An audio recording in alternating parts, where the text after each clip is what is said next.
From the darkened forests of Transylvania to the sterile labs of modern science fiction, vampires have undergone a remarkable transformation. Today, we're diving into the fascinating contrast between vampires steeped in mysticism and those explained by science. Good evening and welcome to the Dark Tavern, a spiritual nexus where all the creatures of darkness come to quench their thirst. Today, we unravel how vampires have evolved from supernatural nightmares to biological anomalies.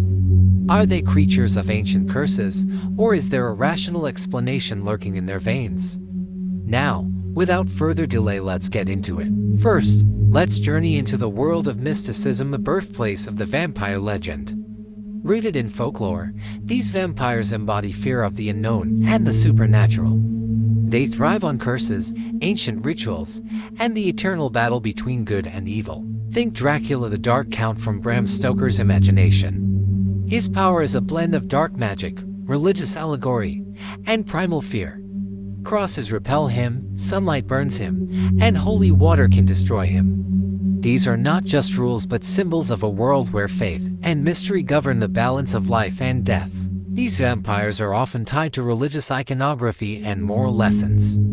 They are a reflection of humanity's struggle with sin, temptation, and redemption. Now, let's step into the sterile, fluorescent-lit labs of modern science fiction. Here, vampires are no longer cursed, they are infected. Their thirst for blood is a disease, their immortality the result of genetic mutation. Science fiction vampires replace mysticism with medical explanations. The cross and holy water have no power here.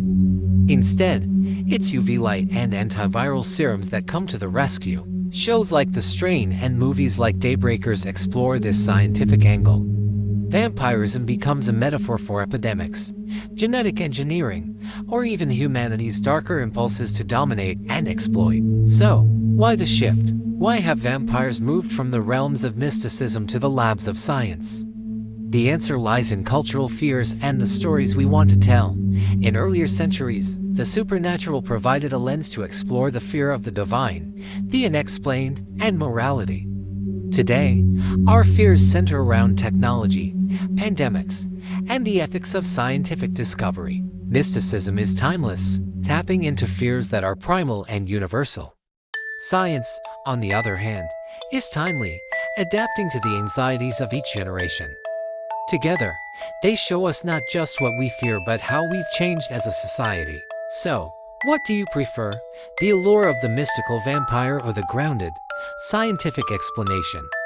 Let us know in the comments below, and as always, have a wonderful evening.